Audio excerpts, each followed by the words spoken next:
So, as I've mentioned, I will be discussing two chapters right now, management of quality and quality control. So, fortunately for you, medyo masaya at madali ang ating topic today. More on, wala tayong masyadong computation kasi as you will find out later on, yung quality control, meron siyang computation part, pero masyado siyang tedious para gawin siya sa exam o para gawin nyo siya sa Excel. So, ipapakita ko lang sa inyo kung ano yung different types of quality controls later on, but hindi na ako magpapakompute. Pero kailangan alam nyo kung para saan yung mga yon, para kasi lalabas din siya sa exam if ever. Okay, so management of quality, dito sa chapter na to, ang pag-uusapan natin, of course, we will define quality. Tapos, syempre, kapag may quality, meron kang cost dyan. Pagkakagastusan mo talaga yung quality, ano-ano ba yung mga yon. And then, I'll introduce you to the evolution of quality management. Paano ba yung quality management noong unang panahon, paano siya nag-evolve to the quality management that we have right now. I'll also introduce to you yung foundations of modern quality management. Sino ba yung mga taong involved? Sino ba yung mga operations management gurus na responsible for the modern quality management that we have right now? And then, of course, we'll discuss quality certification. I'm sure you've heard of ISO, mga ganon. Makikita nyo sa mga establishments na pinupuntahan nyo, may mga ISO, TUV, mga ganon. Quality certification yun, pag-uusapan natin siya. And then we'll see how quality affects the supply chain. Kasi kung maaalala nyo sa midterm, di ba pinag-usapan natin dun yung supply chain pa rin. Kasi very important ang supply chain management in order for us to efficiently manage the entire business. Then total quality management, dadaanan natin siya ng mabilis. Iba yung total quality management natin dito sa HRD majors dun sa mga accountant kasi mas marami silang competition. Sa atin, wala masyado. And then we'll talk about process improvements and quality tools. Okay, so sabi dito, quality is defined. It refers to the ability of a product or service to consistently meet or exceed customer requirements or expectations. So pag sinabing quality, kailangan, ito yung kakayanan ng ating products and services na ma-meet or ma-exceed. Importante na ma-meet or ma-exceed yung customer expectation. Because we exist, the business exists because of the customers. So kung walang quality, hindi natin ma-meet or ma-exceed ang customer requirement or expectation, walang sense na nasa business tayo dahil walang bibili ng ating products or services. And then madaming iba't ibang definition ng quality. Pero halos lahat sa kanila, ang definition ng quality ay customer-centric or customer-dependent. Bakit kaya? Pag sinabing quality definition, pag sinabing ganito, customer-dependent siya. Sinong pwedeng sumagot? Sige, tanongin nga natin si Delantar. Delantar, hello. Good afternoon, Delantar. Si Delantar nawala. Sige, tanongin na lang natin si Dalope. Dalope, hello. Good afternoon, Dalope. Good afternoon, sir. Yes, Ano po yung question? Ano sa palagay mo explanation bakit ang mga definition ng quality palaging customer dependent? Wala akong kasama maggugupit. Wala daw siyang kasama maggugupit. Dalope, bakit daw ang definition ng quality ay customer dependent? Customer dependent. Bakit kaya pag dinedefine ang quality, nakadepende sa customer? Sir, kasi but iba kasi kung customer ang may gusto. Sige, ano yun ulit? May gusto sa quality. Bakit ulit? Iba't ibang customer ang? kasi ang may gusto, Iba't ibang customer ang may gusto. magkakaiba po kasi ang mga customer. Magkakaiba po kasi ng quality. Maaari po. Di ba, sir? Example po ng magkaibang tao. Yung isa po from Manila. Then yung isa po from Visayas. Magkaiba po sila ng taste na. Magkaiba po sila ng ng quality. Mm-mm. Okay. Okay. Tama. Thank you, Dalope. Nagets ko yung gusto mong sabihin. Parang ang gustong sabihin ni Dalope sa atin is, kaya customer dependent ang definition ng quality is because different customers will have different expectations. So in short, kung yung produkto mo sa tingin mo ay sobrang ganda, sobrang perfect, as in lahat nasa kanya na, pero iba ang expectation ng customer mo, hindi mo pa rin masasabi na quality, high quality ang iyong product. Because the quality resides on the customer's expectation. So kung makikita mo nga dito sa ating box dito sa loob ng screen, pag performance equals the performance of the products or service equals expectations of the customer, that's when you have quality. Even more, if your performance is way above customer expectations, mas maganda dahil talagang quality is ensured and gustong-gusto ito ng mga customers. However, magkakaroon tayo ng problema if our performance, the product or service performance is less than the expectations because we will be perceived as having low quality. So very important ang definition ng quality and quality as a concept in business. Kaya actually itong quality parang operations management major ka, merong separate na subject for quality alone kasi ganoon siya ka-importante sa business. Maraming iba't ibang dimensions yung quality. So meaning saan ba malalaman na may quality yung ating product or service? So umpisa muna tayo sa product. Yung ibang customer, tingin nila ang quality ay nasa performance. Kung gumagana lahat ng features na sinabi mo, kung kotse yan, maganda yung takbo, madali siyang paandarin, yun yung performance dimension. Aesthetics naman, ano yung itsura ng kotse? Kotse itong example natin ha. Titignan natin yung dimensions of quality ng isang kotse, for example. So, aesthetics, ano ba yung itsura ng dashboard? Maganda ba yung touchscreen ba yung audio niya? Yung speakers ba sa loob? Magpaporma yung itsura. So, yun yung aesthetics na sinasabi. Features naman, ibig sabihin yung iba't ibang features na pwedeng unique sa product mo, sa kotse mo. So, yung ibang kotse, maganda yung pwesto ng mga gauge, yung speedometer, yung fuel gauge, ganyan, tapos may GPS, conformance. So, ibig sabihin, kung ano yung sinabi mong specs ng kotse mo, ganun din ang itsura ng actual na kotse.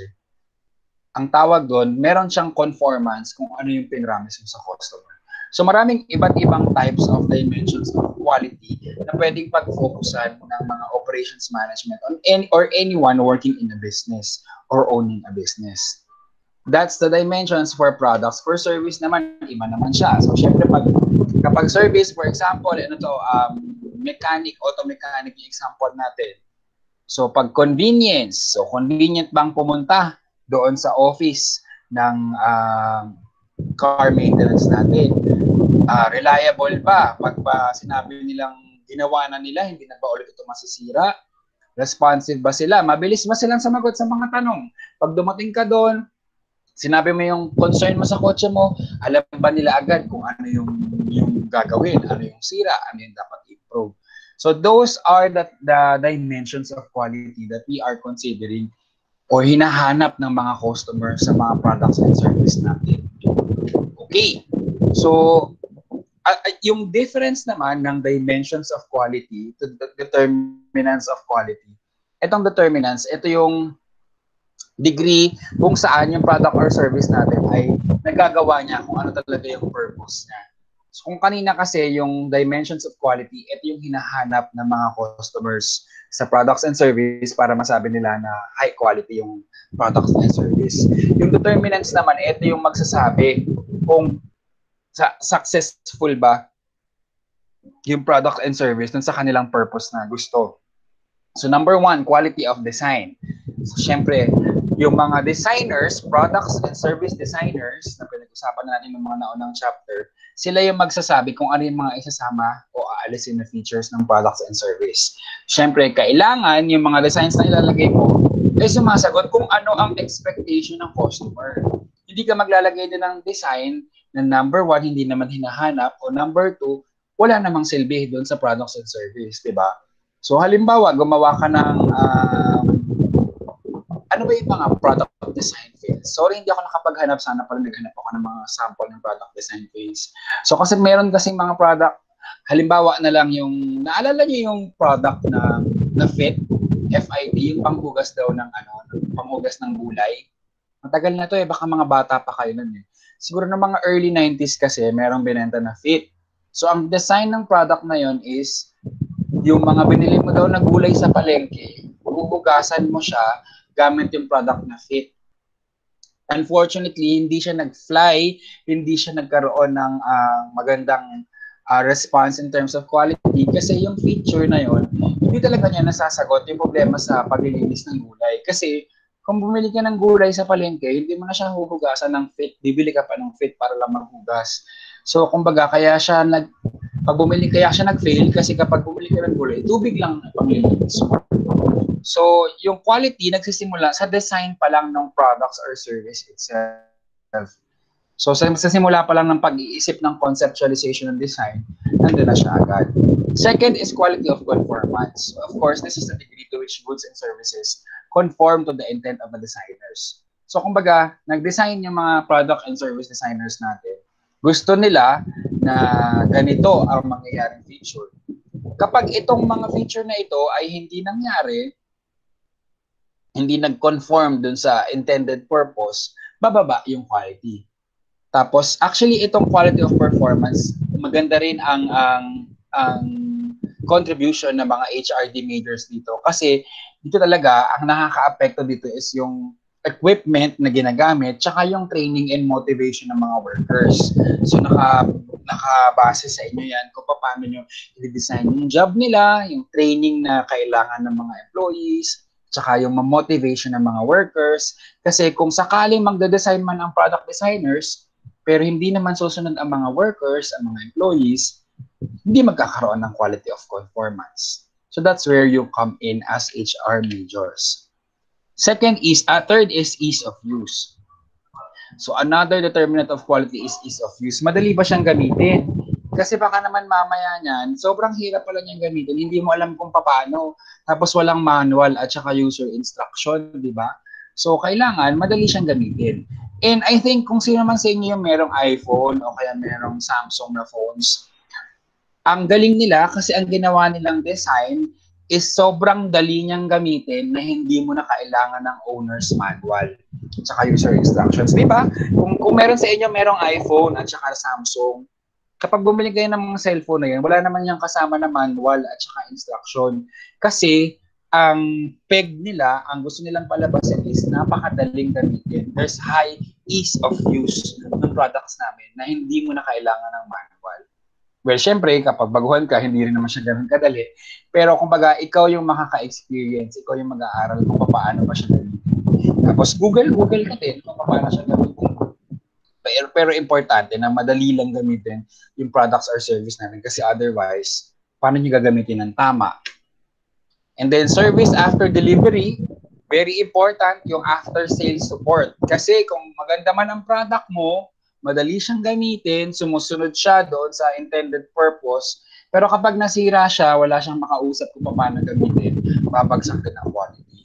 Remember yung naging problema natin sa Converge na isang araw, di ba?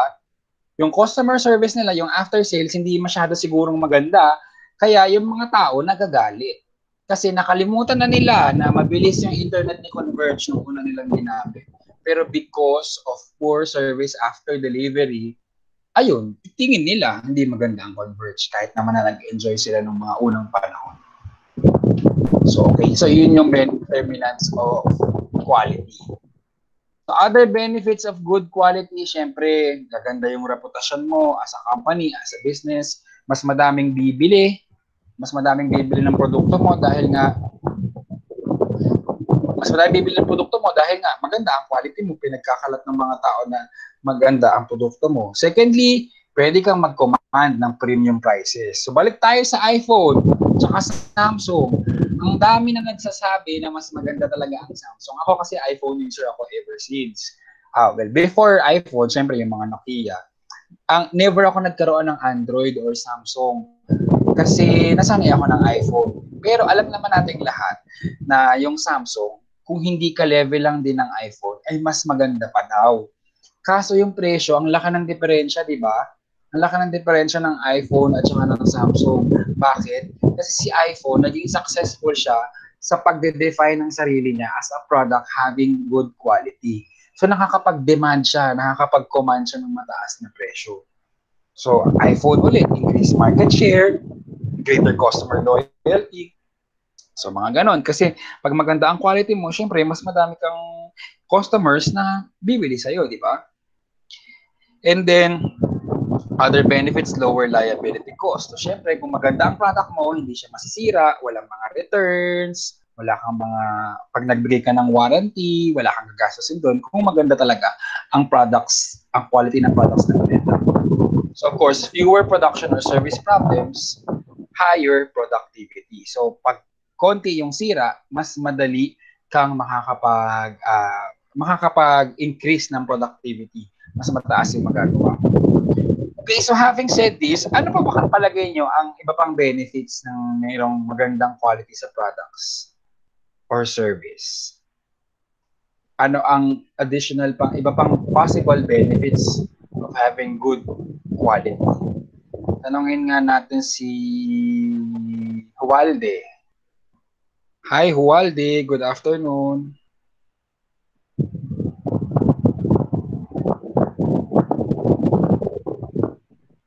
Hualde, good afternoon. Good afternoon po, sir. Yes. Ano sa palagay mo ang iba pang benefits ng pagkakaroon ng good quality? Ano po, para po sa sa company po, yung good benefit po ng having good quality is high customer satisfaction, then mas makakatipid po sila kasi po wala po silang maraming babaguhin dun sa product na ginawa nila kasi good quality na po yun. Okay, thank you Walde, tama yung sagot niya. Although pinagsama-sama niya yung ibang mga explanation natin kanina, tama yung sinabi ni Walde na mas marami kang makukuha benefits dun sa products kasi nga yung pag ginawa mo yung products, konti lang yung instances of failure o kaya ng error, so mas makakatipid ka at mas madami kang magagawa ng products. Okay, very good. Ano naman yung mga consequences na meron kang poor quality? So kanina pinag-usapan natin yung benefits of having good quality. Ano naman ngayon yung consequences kung pangit yung quality mo? Siyempre, pwede ka mawalan ng negosyo, walang bibili sa'yo. Liability, masyado kang maraming i-return sa na product sa'yo dahil within warranty, nasira na siya agad. O kaya quality ng process mo itself, pwedeng magkaroon ng mga injury. Kung construction company ka, kung hindi maganda yung quality ng proseso ng paggawa ng building, pwedeng ma-aksidente yung mga workers mo. So liable ka pa rin doon as a company. Productivity, bababa din ang productivity kasi kung may bababa ang quality mo, palagi may nasisira, uulitin mo siya at saka uulit-ulitin mo siya. And then cost. So syempre magastos. Kapag mayroon kang poor quality, magastos yan. Dahil nga, aayusin pa ulit yung production, yung design ng products or service mo. And sabi nga nila, may studies na ginawa na ang cost ng pag-company, pag-correct, pag-fix ng problem kapag nasa customer na yung products, 5 times yon ang cost kung doon mo pa lang sa design makikita. So in short, mas mahal ang cost kung mangyayari yon kapag nandun ka na sa customer. Yung products ay nandun na sa customer. Pero pag habang nasa loob pa lang, may cost pa rin pero mas maliit. So either way, kung meron kang poor quality, ito yung mga consequences, magkakaroon ka ng cost. Ano ba yung mga cost na to? So, merong appraisal cost. Ito yung related sa pag-measure kung saan ka ba nagkamali. So, syempre, mag-inspect ka, magagawa ka ng mga laboratory para i-check kung tama ba yun. Tama ba yung ginawa mong quality ng product, prevention cost. So, syempre, ito yung mga cost na kailangan mo talagang pagkagastusan dahil kung hindi mo siya pagkakagastusan, hindi ka magkakaroon ng magandang quality. Siyempre, narinig nyo na ba yung kasabihang an ounce of prevention is worth a pound of cure? So, ang ibig sabihin nun, gagastos ka man to prevent yung mangyayaring possible na damages, mas maliit yung ginastos mong yon kaysa kung gagastusin mo kapag nagkaroon na ng problema. So parang ngayong panahon ng pandemic, medyo magastos dahil ako personally, ang dami kong binibili ngayon na hindi ko naman binibili dati. Gumagastos ako ngayon sa vitamin C. Siyempre bumibili ako para sa sarili ko at sa family ko. Bumibili rin ako ng face shield, face mask, ang dalas-dalas mong bumili kasi everyday magpapalit ka. Tapos alcohol, bumibili rin ako ng alcohol. Tapos bumibili rin ako ng lotion kasi yung kamay ko, bitak-bitak na dahil sa kaka-alcohol. So ayun yung mga prevention cost na pinag-uusapan natin na okay lang sa akin na gumastos dito sa mga bagay na to kasi knock on wood, kung matatamaan ako ng sakit, mas malaki yung gagastos, mas malaking problema. So ganoon din sa quality. Dapat willing tayo to spend some prevention cost para hindi mangyari yung ayaw natin mangyari. Ganun din dapat nag-iingat din at gastos tayo ng konti sa vitamins kung kaya naman natin. Then of course, meron tayong internal failure cost at saka external failure cost kasi wala namang 100% efficient na company. Magkakaroon ka talaga na magkakaroon ng error kasi pwedeng mag-breakdown yung makina mo, pwedeng yung mga employees mo hindi ganun kagaling ang skills, so magkakaroon ka talaga ng cost. And again, itong mga cost na to, dapat willing tayong gastusin dahil makakatulong naman siya sa atin para magkaroon tayo ng quality at mas malaki yung kitain natin sa business.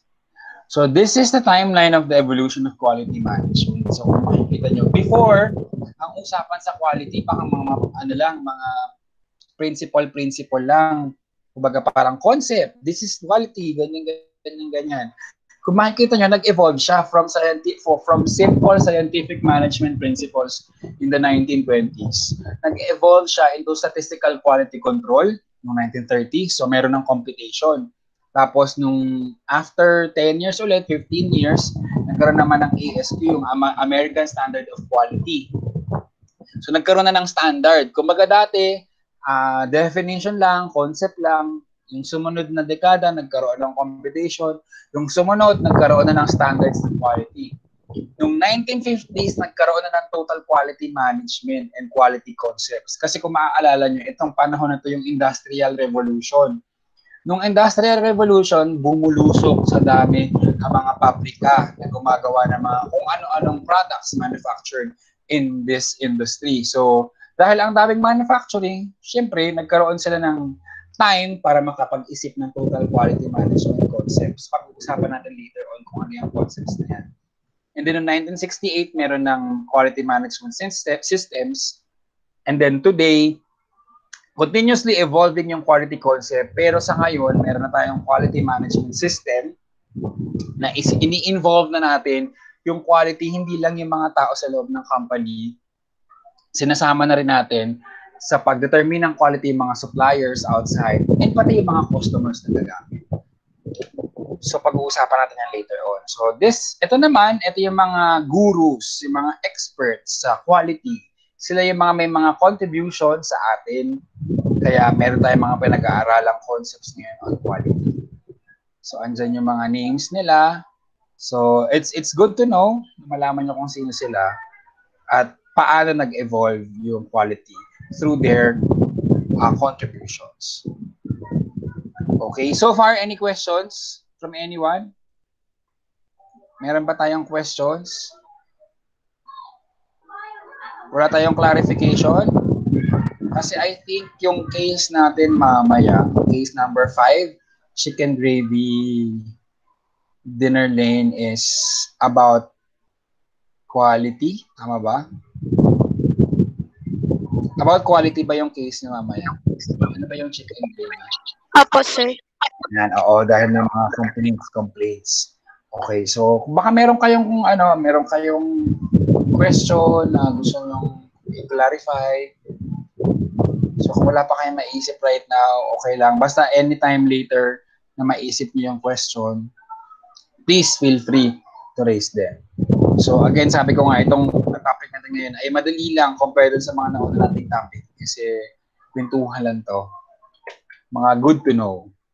Okay, so ngayon pag-usapan natin yung quality certification. So marami ng standards of quality na available ngayon sa atin sa buong mundo.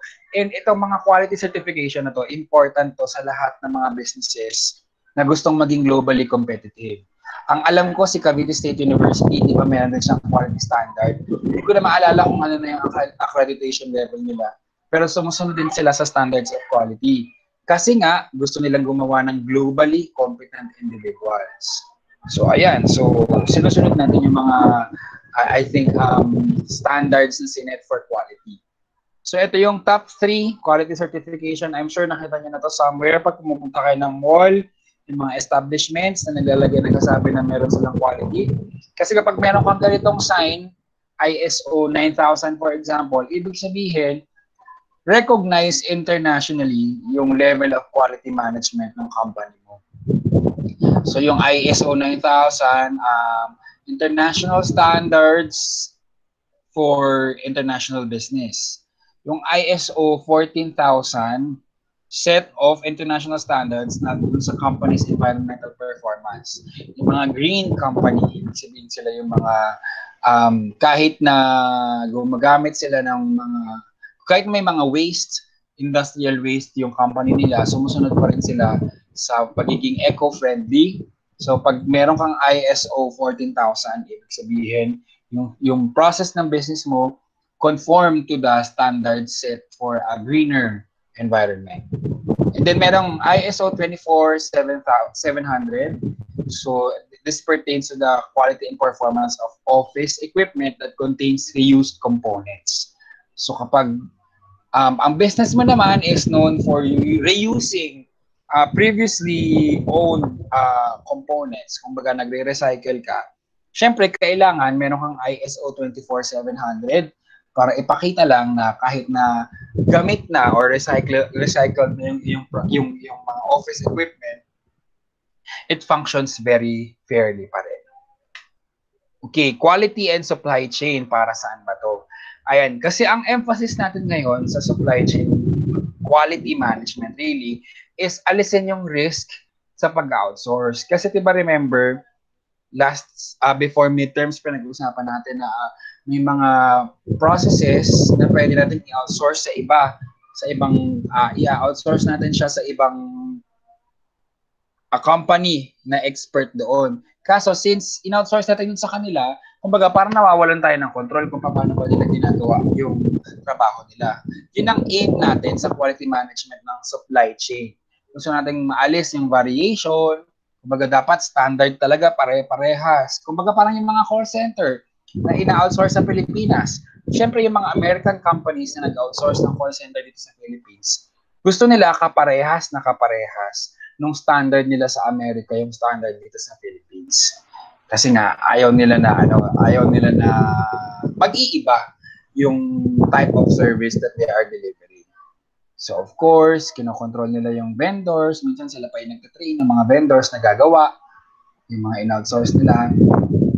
And then meron tayong tinatawag na statistical quality control. Ito yung topic dun sa next chapter, papakita ko sa inyo later on.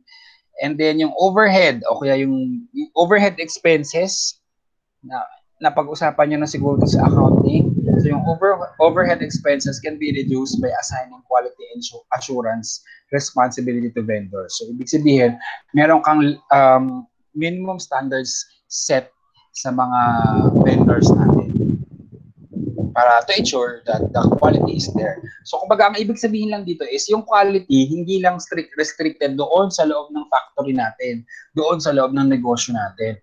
Ang quality dapat nagsisimula doon pa lang sa sourcing ng raw materials natin. Halimbawa, meron kang spa. meron kang spa na nagpa-perform ng mga rebond, ng mga massages, ng mga ganyan. Hindi lang dapat yung quality ng spa yung pinag-uusapan natin o nagiging natin. Dapat din natin yung quality ng mga raw materials natin galing sa mga suppliers. Yung gamit mong pang rebond, high quality ba yun? Yung gamit mong lotion dun sa mga nagpapamassage, quality ba yung mga yan? So yung pang foot spa, yung mga yan. So kailangan sa supplier side pa lang ay na-ensure na natin na high quality para pagdating sa atin, high quality rin yung service natin, high quality yung makukuha ng customers. Okay, so now we proceed to the next concept, which is a total quality management. Basically, total quality management is just a philosophy that involves everyone in the organization. Everyone in the organization is involved in a continual effort to improve quality and achieve customer satisfaction. So napaka-broad ng total quality management kasi dito sinasama talaga lahat ng mga taong involved sa company. Hindi lang yung mga taong involved sa operations, lahat. Kasama si HR, kasama sa finance, at saka si marketing. And take note, ang sabi dito, continual effort. So hindi siya one time lang o this year lang. Continuous yung improvement ng quality. So paano ba ma-achieve yan? Yung total quality management na pinag-uusapan natin. So syempre, continuous improvement. Hindi tayo tumitigil. Kapag na-achieve na natin yung quality na gusto natin, i-improve natin siya ulit. Hahanap tayo ulit ng mga ways kung paano mapapaganda palalo yung quality ng ating products. Second, yung competitive benchmarking. So syempre, hahanap tayo ng kalaban sa industry at titingnan natin kung paano ba ang ginagawa nilang quality management para titingnan natin kung lamang ba tayo o meron ba silang ginagawang maganda na gusto natin i-implement din sa atin. And then of course, employee empowerment. Dito kayo papasok as HR team managers. Kailangan bibigyan nyo ng responsibility yung mga workers na i-improve yung quality ng ginagawa nila. Kasi kapag malalaman nyo yan sa mga subjects sa HR, ang mga empleyado, kapag binibigyan mo sila ng responsibility, nagkakaroon sila ng ownership doon sa trabaho nila. Pag nagkaroon sila ng ownership sa trabaho nila, mas magkakaroon sila ng concern. Magkakaroon sila ng concern na pagandahin, i-improve pa yung ginagawa nilang trabaho. Kesa yung hahayaan mo lang sila dyan, tapos palagi mong minamanduhan, di ba? So pag ganon, mawawalan sila ng gana na isipin mabuti o itama yung kanilang trabaho. Other elements, team approach. Ganun din to, related dun sa number 3, na employee empowerment. Pag gumawa ka ng team, kailangan i-empower mo rin sila, bibigyan mo sila ng authority to perform tasks, to decide on their own. And then of course, kapag magde-decide ka dapat based on facts, hindi sa mga opinions. Sa totoo lang tayo, bawal fake news. So dapat kapag magde-decide tayo, sa totoo lang at saka hindi tayo magbabase dun sa mga sabi-sabi or opinions ng iba kahit expert pa sila. Kailangan na patunayan muna natin. And then of course, knowledge of tools, supplier quality, kailangan meron yan. Sabi ko nga kanina, dapat qualities in the supply chain starts from the sourcing of raw materials from supplier. And then champion. Kailangan, para magkaroon ng total quality management, lahat ng empleyado, from the top management down dun sa pinakamababang staff, dapat lahat ay ini-embrace, niyayakap ang konsepto ng total quality. Kasi otherwise, kapag merong isa dyan na hindi naniniwala o kontra, hindi mo na agad ma-achieve ang total quality management. Quality at the source. So this is the philosophy of making each worker responsible for the quality of his or her work. So ganun din. Ibigyan mo siya ng assignment, ng responsibility na kailangan i-ensure niya na ang quality ng kanyang trabaho ay mataas. And then, supply chain management ulit. Suppliers are partners in the process and long-term relationships are encouraged. Any questions so far? Walang question? Andyan pa ba kayo? Baka wala na kayo dyan, ah.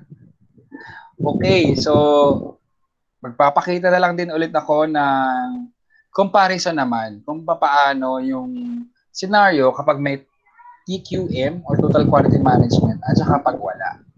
So, halimbawa, noong mga panahon na traditional pa lang, wala pang TQM, ang gusto lang ng mga tao, i-maximize yung return sa kanilang mga investment. Ngayon, with TQM, iba na. Ang mission na natin is to meet or exceed customer expectations. So, kita nyo yung impact ng total quality management. Hindi lang siya pera. Gusto natin maibigay kung ano ang expectation ng ating customers. Because businesses exist because of its customers. Okay, so yan yung iba't ibang comparison ng traditional versus nung nagkaroon ng TQM. Then some obstacles para magawa mo yung TQM. Kumbaga, ang ganda-ganda ng TQM, gusto mo na siyang gawin. Pero may mga humaharang, may mga kumukontra, ano ba yung mga yan? So, syempre, kung walang company-wide definition ng quality, hindi mo siya magagawa, walang plano, walang customer focus, hindi maganda yung communication ng mga nasa loob ng organization, yung employee, hindi masyadong empowered. So, ayan, nakabase rin sa magiging contributions ng HR kung paano magkakaroon ng TQM. And then, of course, pag sinabi kasing quality, total quality management, continuous na siya, di ba? Hindi siya quick fix na. Kailangan continuous improvement. Okay? At then again, kapag short term lang yung iniisip mo, hindi ka rin magkakaroon ng improvement kasi kailangan talaga long term in the long run. And then, politics, of course. And then, lack of strong motivation. Pagka ang mga empleyado mo ay hindi motivated to participate, ito yung mga possible na obstacles. Okay, now we proceed with the definition of process improvement. So, from the name suggests process improvement, this is a systematic approach on how you will improve the process. So, kung nakita mo na, para siyang job design na pinag-aralan natin, sa pag nakita mo na yung buong proseso, hahanapin mo ngayon kung saan nagkakaroon ng problema, saan nagkakaroon ng pagbabagal sa production, saan nagkakaroon ng variation o iba-iba sa production. And then pag na-identify mo na siya, dahil gusto mong mabawasan yung cost, mabawasan yung oras na nasasayang, pera na nasasayang, you will do process improvement. So ganito yung cycle niya. Pili ka ng process, kung ano yung gusto mong i-improve, study this process, document it, seek ways how to improve it, then mag-design ka na ng panibago na supposedly sinasagot na nito yung mga problemang na-identify mo nung umpisa. Pag nakapag-design ka ng bago, i-implement mo na yung bagong process, evaluate this process, kung tama ba, may improvement ba, and then document this process para maulit mo siya ulit. Kasi kung sabi-sabi lang, pag nag-resign ka o pag nawala ka na sa mundo, hindi na nila mauulit yung yung process na yon dahil hindi mo siya document. So important na i-document natin yung process improvement na ginawa natin. Okay? Saan ba tayo magkakaroon ng idea sa process improvement? Of course, brainstorming. Yung inputs galing sa iba't ibang employee. Hindi naman ibig sabihin na siya yung boss, siya lang yung nakakaalam ng lahat. So, kaya kailangan merong brainstorming para mas maraming ideas na nakukuha from different type of people. Actually, kung face-to-face tayo ngayon, hindi ako papayag na ganito na nakatingin lang kayo sa akin, nakikinig lang. As much as possible, gusto ko question and answer yung usapan natin. Kaso unfortunately, hindi ko siya masyadong magawa dito sa online. Attempt tayo. Kaso hindi nga natin siya magawa perfectly. Pero at least, din kasi ang kagandahan kapag nagbabatuhan ng ideas. Natututo kayo sa akin, natututo rin ako sa inyo. So, ganun yung brainstorming. Quality circles. So, yung quality circles para din siyang brainstorming. Pero ito, mas maliliit na smaller groups yung nag-uusap. And then, of course, benchmarking. Kailangan na ikukumpara mo yung sarili mong performance sa performance ng ibang groups o ibang industry. Okay, ano ba yung mga quality tools na to? So, ito yung mga ginagamit sa pag-collect ng information, makapag-interpret ka ng mga nakolekta mong information para to be used as a basis for decision making. So, meron tayong flowchart, kung paano umaandar yung process. Meron ding check sheet, histogram, so yung mga bar graph na yan, Pareto chart, scatter diagram, So, some examples of quality tools used. So, ito yung mga definition kung ano yung mga quality tools na yan. So, tingnan nyo na lang as an added information. So, basically, ang sinasabi lang dito, ng iba't ibang types of tools na yan, pinapakita dyan kung paano ba natin i-document yung sinabi ko kanina na process improvement cycle. Para kapag may ibang tumingin, maiintindihan niya agad kung ano ba yung in-improve mo at saka saan nagkaroon ng problema ng simula na tinry mong isolve. Okay, so that's it for quality management. Do you have any questions before I proceed to our next topic? Any questions, anyone? Ang konti lang natin ngayon, 16 lang tayo So, bali 15 lang kayo. 15 lang yung umattend, tapos 32 kayo lahat sa klase. Kailan kaya tayo makukumpleto? Yung 32. Papasok lahat sabay-sabay. Mukhang hindi na mangyayari, no? Nakakalungkot naman. Okay. Any questions? Wala ba? Wala talaga, ha? Okay, now we proceed with quality control. Dito naman, ang pag-uusapan natin, ano ba yung quality control? Ano ba yung inspection? Ano ba yung statistical process control? Dun sa nauna nating chapter, ang pinag-usapan natin doon, importante na mayroong quality. Importante na maayos ang process, ang production, para ma-ensure na meron tayong quality. Importante rin na may quality sa suppliers pa lang, di ba? Dito sa chapter na to, ang pag-uusapan natin, paano ba natin masisigurado na nag-e-epekto yung mga naging plano natin na magkaroon ng quality? Okay? So, ganito yung phases of quality assurance. So, di ba, meron tayong input, process, output, di ba? So, sa input pa lang, kailangan meron tayong ginagawa para makita natin kung may quality ba yung magiging output natin. So, sa input, so, syempre, meron tayong acceptance sampling. I-check mo muna yung mga lots ng mga suppliers, yung mga dumarating na raw materials. And then, sa process itself, kailangan meron ka pa rin pag-check, inspection na ginagawa. Tapos, kapag merong mali, take corrective action right away. And then, continuous improvement. So, syempre, hindi ka dapat tumitigil pag na-achieve mo na yung quality. Sabi nga natin sa total quality management, kailangan merong continuous improvement. So, let's define quality control. So, ano ba yung quality control? This is the process that evaluates the output relative to a standard. So, i-compare mo yung output mo dun sa standard talaga na gusto mong mangyari. And then, kung magkaiba yung output or malayo yung output dun sa standard na sinet mo, you have to take the corrective actions. Para ma-ensure na yung standard na gusto mo, quality na gusto mo, nandun pa rin siya, di ba? Okay, so yung quality control, may dalawang side siya, appraisal and prevention. So yung appraisal, syempre, yun yung sa simula pa lang para makita mo saan ba pwedeng magkaroon ng mali. Tapos na yon, kapag natapos mo na yan, hindi ka rin kasi makakasigurado na perfect na. Kahit pag perfect na yung production, yung raw materials, hindi mo pwedeng i-assume na perfect na rin kapag gumawa ka na ng production. So meron ding prevention. Sa prevention naman, dyan ka gagamit ng mga statistical process control. So what are these statistical process control? Madami yan. Merong control chart, so meron dyang mean chart, range chart, P chart, C chart. Dadaanan natin yan ngayon, pero hindi ko na siya ipapakompute o ipapadraft sa inyo. Kasi nga, as I've said earlier, medyo complicated siya for us and complicated din siya para pag sa exam. Pero this is good to know. Siguro kung magkakaroon ako ng questions about this is more on application, hindi kung paano siya gagawin. Okay, so inspection. Ano ba yung inspection? So, pag nagtrabaho na kayo specifically sa company, ito yung mga nag-check kung tama ba na within the standards ba yung goods and services natin.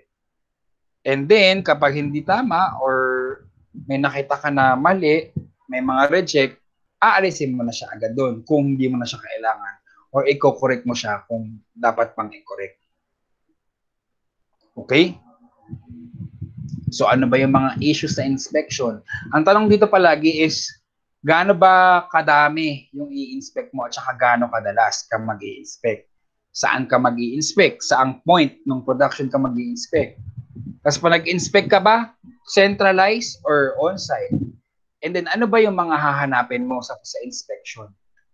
So, daanan natin siya ng mabilis. So, where and when, how much to inspect and how often. So, para mas madali niyong masagot yung tanong na yon, tingnan niyo lang tong graph na to. Sabi kasi dito, kapag wala kang inspection, zero yung cost mo. Pero yung tsansa na may mga defectives, ganito kataas sa orange. So, etong orange na to, ang titingnan mo, kung gaano ba kadami ang inspection na gagawin mo. Kasi every time na meron kang inspection, definitely meron kang cost na gagawin. So, ayaw mo naman na sobrang daming gagastusin. Ayaw mo naman na marami siyang gagastusin. Tapos hindi naman mami-meet yung expectations na gusto mo. O kumbaga, gusto mo yung sakto lang, saktong gastos, saktong inspection lang din. So dito ka sa side na to, optimal ka. Kasi pag dito, lumampas ka na dyan sa optimal, mataas yung gastos mo, yung blue na cost, versus dun sa nawawala o napapansin mo na defectives. Okay? Ayan. So, usually, yung mga operations na madaming human involvement, ito yung mas madaming inspection na gagawin. Kasi maraming possible human error. Compared kung puro machine, kasi kapag machine, supposedly, paulit-ulit lang yung ginagawa ng machine, standard siya, konti lang dapat yung inspection. Frequency of inspection, gaano ba kadalas? Depende kung gaano ba kadalas nagkakaroon ng pagkakamali doon sa production mo. So pag madami, dadalasan mo rin yung inspection. Okay, where to inspect? So sabi nga natin, mag-i-inspect ka doon pa lang sa raw materials na binibili mo sa mga suppliers, and then mag-i-inspect ka din sa finished products mo, mag-i-inspect ka din bago ka magsimula ng operation na magastos. Kasi kapag nakagastos ka na, tapos hindi ka nag-inspect, nakita mo na meron palang mali, mas magastos yun. And then, perform inspection points doon sa bago ka magsimula ng isang irreversible process. Ang irreversible process, yung hindi mo na pwedeng ulitin. Kumbaga parang nagawa mo na, wala nang balikan. Yun yung irreversible process. And then before a covering process yung mga pag-package, yung mga packaging, mag-i-inspect ka muna bago mo siya ilagay sa box. Kasi pag nasa loob na ng box, hindi mo na siya mai-inspect kasi masisira pa yung box pag binuksan mo. Okay, so example, where to inspect kung service naman, kanina products to eh. Kung service naman, example, halimbawa yung fast food, yung mga Jollibee. So ang inspection points dyan, cashier, kung tama ba yung trabaho ng cashier natin, counter, kung malinis ba siya, productive ba yung nasa counter, eating area, malinis ba yung eating area, at CR, ganyan, yung building, yung dating ng appearance ng building, kung maganda ba siya, and then of course yung kitchen. Dapat it follows to health and safety regulations and standards. So that's where you usually perform inspection. And then, ang next question is whether to inspect centralized or on-site. So sabi dito, mag-o-on-site ka kapag kailangan mo magdesisyon ng mabilisan. Doon ka sa site mismo mag-i-inspect. Kapag naman centralized, doon ka mag-i-inspect sa laboratory mo. So, pwedeng dadalhin mo kung nasaan yung products, iuwi mo doon sa laboratory, doon ka magde-decide o mag-i-inspect. Ganun kapag centralized. Kapag on-site, doon mismo kasi sa site kung saan nangyari. Okay, so tapos na tayo sa inspection, doon naman tayo sa SPC or Statistical Process Control. So, ito naman, gagamitin natin to evaluate kung yung process output natin ay sumusunod or in control doon sa initial natin na standard, yung initial na gusto natin mangyari. Okay, so meron tayong control charts, ito lang yung itsura niya. So, basically, ang dapat nyo lang tandaan dito o tingnan nyo dito is, kapag gumagawa ka ng control chart, hindi mo gagamitin lahat ng production. Kukuha ka lang ng random sampling. Sa statistics, di ba, merong random sampling. So, kukuha ka lang ng sample, syempre dapat random. Para yung results mo, supposedly random din. Tapos magkakaroon ka ng upper limit, lower limit, and then average or mean. So kapag nasa loob ka ng upper limit at saka lower limit, ibig sabihin okay lang yan. Random lang yan. Kumbaga parang May konting difference pero hindi ganun kalaki ang difference. Kapag ang result ng ginawa mong study sa statistical process ay lumabas sa upper limit or lower limit, ayun na, out of control na siya. So doon mo malalaman kung meron kang kailangang steps na gawin to resolve this. Yan. So define na natin yung control limits. So meron tayong dalawang klaseng variation sinasabi. Pag sinabing random variation, ito yung nasa loob ng upper limit at lower limit. So these are natural variations na talaga namang magkakaroon ng ganyan. Hindi 100% na magkaparehas yung product natin. May konting difference pero ang importante dapat nasa loob ng upper and lower limit. Kapag nasa labas na siya ng upper or lower limit, ang tawag nyo doon assignable variation. So ibig sabihin, kaya siya assignable, makikita mo kasi maa-assign mo kung ano yung cause, bakit magkaroon ng ganong variation. So pwedeng may nasirang machine, pwedeng may employee na hindi sumusunod dun sa steps or procedures na dapat gawin, pwedeng yung raw material na binili for that products ay mali o mababa yung quality. So yun yung mga assignable variation. Ito yung mga dapat mong gawan ng paraan. Yung random variation, okay lang siya, katanggap-tanggap siya. Yung assignable, yun yung kailangan mong gawan ng paraan. And then meron tayong two types of errors kapag gumawa na tayo ng control chart. Yung type 1 error. Ito, pag sinabing type 1 error, ano siya, sabi mo, out of control or may mali dun sa proseso. Pero ang totoo niyan, wala naman pala siyang mali. So yun yung type 1 error. Kapag type 2 error naman, ang sinasabi dyan is, yung kabaligtaran. Sabi mo, in control ka, pero hindi ka naman pala talaga in control. So yun yung difference ng natin. Yun ang difference ng type 1 error and type 2 error. Okay? So next naman na pag-uusapan natin, of course, yung types of error, pwede natin siyang i-define as producer's risk or consumer's risk. Ano ba ibig sabihin nito? Yung type 1 error or yung producer's risk, ibig sabihin, the error of rejecting a good quality lot creates a problem for the producer. So yung producer yung magkakaroon ng problema kasi akala niya out of control. Pero within control pala siya. So may problema kung sino yung gumawa. Kung sino yung nag-produce. On the other hand, yung type 2 control or yung consumer's risk, the error of accepting a poor quality lot creates a problem for the purchaser or the consumer. Kasi sasabihin, within control daw, pagdating sa kanya, out of control pala. So, nasa consumer yung risk. Okay. Ano ba yung mga commonly used control chart? So, meron kasing dalawang tinitingnan sa control chart. Pwedeng variable, pwedeng attributes. Yung variable, ito yung mga data na pwede mong i-measure. Susukatin mo siya. Yung attributes, hindi mo siya masusukat, bibilangin mo siya kung ilang instances siya nangyari.